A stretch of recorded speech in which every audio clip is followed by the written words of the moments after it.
नमस्कार, जय हिंद। प्यारे विद्यार्थियों, कैसे हैं आप सब? उम्मीद है बहुत अच्छे होंगे। आज के हम इस क्लास में करने वाले हैं कक्षा छठी का जो है प्रश्नावली 2.1 का हल। तो आइए देखिए, प्रश्न कह रहा है निम्नलिखित के ठीक बाद वाली संख्या। प्यारे विद्यार्थियों देखिएगा, कह रहा है ठीक बाद वाली संख्या। जहां पे आ जाए ठीक बाद वाली संख्या तो दिए गए संख्या में हम एक को जोड़ देंगे। और देखिएगा क्या कर देंगे, एक जोड़ देंगे। इसको ध्यान रखना है। तो सिंपल मैं यहीं पे डायरेक्ट बनाने का प्रयास करता हूँ। देखिएगा, ये कह रहा है इकाई, दहाई, सैकड़ा, हजार, 10,000, 99,999। हमें ठीक बाद की संख्या पूछ रहा है, इसमें एक को हम जोड़ देंगे। 9 1 10 के 0 हासिल एक, ये से 0 हासिल एक, 0 हासिल एक, 0 हासिल एक और 9 1 10। मतलब ये वाला आपका आंसर निकल करके आएगा। इसमें कह रहा है, वही तो कह रहा है ठीक बाद वाली, इसमें भी प्लस एक कर देंगे, ये हो जाएगा आपका इसका आंसर 801 हो जाएगा। अब इसमें कह रहा है इसमें भी प्लस एक कर देंगे, ये हो जाएगा 980। ध्यान देंगे, इसमें भी प्लस एक कर देंगे, ये हो जाएगा 1001। देखिए कोई बड़ी इश्यू नहीं है। मैं बताना चाहूंगा आपको कि जहां पे कह दे ठीक बाद की संख्या, यानी बाद जहां भी कहेगा आपको उसमें प्लस एक करनी है। और देखिएगा यहाँ पे 2 नंबर में क्या कह रहा है, निम्नलिखित के ठीक पहले वाली संख्या बताइए। तो ये क्या करें, पहले वाली संख्या जहां पे पहले आए उसमें हम -1 करेंगे। इसको आप ध्यान रखेंगे। मैं फिर से दोहराता हूं, अगर ठीक बाद वाली संख्या कहे तो +1 करेंगे, यानी एक को जोड़ेंगे। और मैंने क्या कहा, ठीक बाद वाली संख्या कहे तो एक जोड़ेंगे और पहले वाली संख्या कहे तो एक घटाएंगे। इसको ध्यान में रखिएगा आप, ठीक है ना। अब यहाँ पे क्या कह रहा है ना, कि क्या कह रहा है, पहले वाली संख्या। तो एक इसमें से क्या कर देंगे, माइनस कर देंगे। प्यारे विद्यार्थियों 10 में से एक जाएगा 9, यहाँ भी 9, यहाँ भी 9, यहाँ भी 9 और यहाँ भी 9। इसमें से एक माइनस कर देंगे तो ये हो जाएगा प्यारे विद्यार्थियों 99। इसमें से एक माइनस कर देंगे, ये हो जाएगा 8700 कितना 56। इसमें से एक माइनस कर देंगे, ये हो जाएगा 98। देखिएगा कितना आसानी से हमने जो है आपको बता दिया। आगे लिखा हुआ है कि सबसे छोटी पूर्ण संख्या कौन सी है। देखिए पूर्ण संख्या जो होती है, जीरो शुरू होती है, तो 0 1 2 ऐसे करेंगे तो सबसे छोटी क्या है, 0। इसलिए इसका आंसर क्या हो जाएगा, 0। ध्यान रखिएगा इस चीज को, यानी सबसे छोटी पूर्ण संख्या आपको 0 होंगे। देखिएगा निम्नलिखित की परवर्ती संख्या यानी उत्तरवर्ती संख्या। अब आप परवर्ती कहो या उत्तरवर्ती कहो या ठीक बाद वाली संख्या कहो, ये बात वही है। परवर्ती कहेगा, इसमें भी हम एक को प्लस कर देंगे, इसमें भी एक को क्या कर देंगे, प्लस कर देंगे। इसमें भी एक को क्या कर देंगे, प्लस कर देंगे। इसमें भी एक क्या कर देंगे, प्लस कर देंगे। इसमें भी एक क्या कर देंगे, प्लस कर देंगे। ध्यान दीजिएगा यहाँ पे। तो जब हम यहाँ पे प्लस करेंगे, यहाँ पे तो 6 1 7, यहाँ पे 9 8 4 और 5, ये निकल करके आ गया। इसको प्लस करेंगे 6 6 7 8, ये निकल करके आ गया। इसको प्लस करेंगे 4 4 5, ये निकल करके आ गया। इसको करेंगे तो 9 और 2 29 हो जाएगा। इसको करेंगे तो 9 1 10 के शून्य हासिल लेके ये 0, ये भी 0, ये 10 हो गया। यानी कहने का मतलब है, मैं आपको बताना चाहूंगा, परवर्ती कह रहा है, परवर्ती। ध्यान दीजिएगा, परवर्ती कहेगा तो आपको +1 करनी है। ध्यान दीजिएगा। अब देखिए यहाँ पे कह रहे निम्नलिखित की पूर्ववर्ती। देखिए पूर्व का मतलब ही होता है पहले।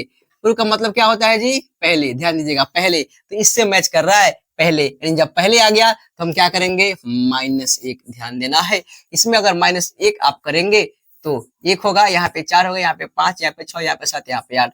इसको -1 करेंगे तो 98 हो जाएगा।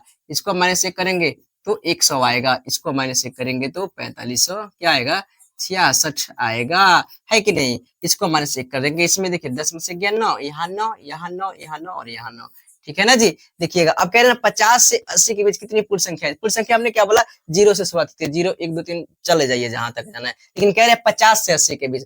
जब आप 50 से 80 काम करो, आप कॉपी पर नोट करो। कॉपी पर नोट करना, जैसे कि मैं यहाँ बता रहा हूँ, 51 52 53 54 55 56 57 58 ऐसे 59 60 ऐसे करते जाओगे ना, ऐसे कहां तक, तो यहाँ से 80 कह रहा है ना, तो आप 79 तक जाओगे। क्योंकि कह रहा है कि 50 से, यानी यहाँ पे अगर मैं 50 लिखूं यहाँ पे, तो ध्यान देना 50 से, और इधर मैं 80 लिख दूं तो ध्यान देना, कह रहा है एक चीज कि 50 से 80 के बीच तो न हम 50 को काउंट करेंगे न हम 80 को काउंट करेंगे। मतलब इन दोनों को गिनती में नहीं रखेंगे, यानी 50 और 80 को नहीं रखेंगे तो हमारा ये निकल करके आएगा, कितनी संख्या हो जाएंगी, तो 29। ध्यान रखना, यानी कितना हो जाएगा यहाँ पे आप इसको काउंट करोगे सारी संख्या को, जैसे कि 1 2 3 से काउंट करोगे तो 29 संख्या आपको निकल कर आएगी। आप कॉपी में लिख लो और गिन लो, यही होगा। आगे कह रहा है ना कि संख्या रेखा के आधार पर बताइए निम्नलिखित युग्म संख्या में कौन सी संख्या बड़ी है। एक काम करते हैं, आप इसका स्क्रीनशॉट ले लीजिए, ठीक है ना। मैं इधर ही मिटा करके बनाने वाला हूँ, ठीक है ना। आप लीजिए स्क्रीनशॉट, मैं लेकर आता हूँ क्या, डस्टर या रुमाल। हाँ तो आप ले चुके हैं स्क्रीनशॉट, हम इसको मिटा रहे हैं।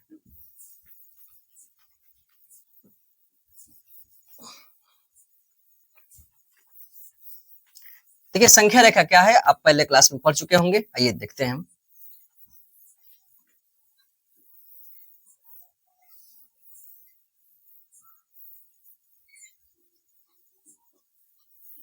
तो कह रहे हैं ना 503 और 530 से अगर बात करें, यही संख्या रेखा होती है जी।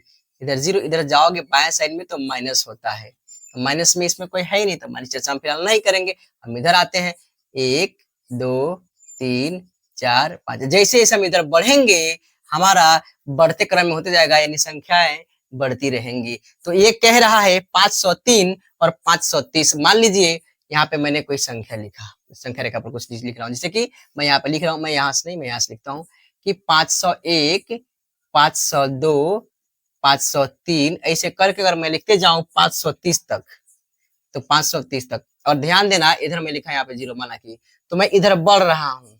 जब बढ़ रहा हूँ इधर, जब हम लोग बढ़ रहे हैं तो यहाँ पे लिखा हुआ है 503 और 530, क्योंकि 503 के बाद ही आएगा 530 आएगा, तो जाहिर सी बात है कि 503 छोटा होगा और 530 क्या होगा, बड़ा होगा। क्योंकि यहाँ पे कह रहा है कौन सी संख्या बड़ी है, ये 530 बड़ा होगा, क्योंकि संख्या रेखा पर जब हम दाहिने साइड में बढ़ेंगे इधर, तो 501 502 से बढ़ते चला जाएगा, इसलिए 530 क्या होगा, बड़ा होगा।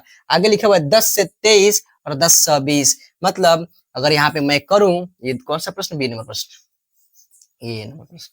अगर मैं करूं यहाँ पे, ध्यान समझना, कह रहा है 1023 और 1020, तो 10 अगर हम 1 लिखते हैं, 10 2 लिखते हैं, इसे करते जाएंगे आगे तक चलते जाएंगे, एक समय आएगा जो होगा 1020 और 1021 1022 और यहाँ पे आ जाएगा 1023। यानी ध्यान से देखना, 1023 यानी 1020, यानी 1020 के बाद ही आ रहा है 1023, चूंकि 1020 जो है छोटा होगा 1023 से, ठीक है ना। ऐसे ही दिख रहा है, जब छोटा होगा 1020 1030, क्योंकि 1020 के बाद ही 1030 आया, इसलिए 1023 संख्या क्या होगी, बड़ी संख्या होगी।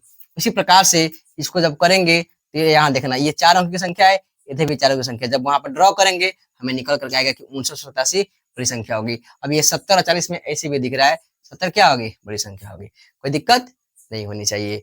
प्यारे विद्यार्थियों, उम्मीद है आप समझ गए होंगे और आप इसको नोट कर लीजिए बढ़िया तरह से, नहीं। अगर कोई भी दिक्कत हो ना तो आप कमेंट में हमको कमेंट कर सकते हैं, कोई भी डाउट हो और कोई सुझाव भी देनी हो तो आप आराम से दे सकते हैं। मिलेंगे हम जो है अगले क्लास में, तब तक के लिए जय हिंद। आप इसको नोट कर लीजिए।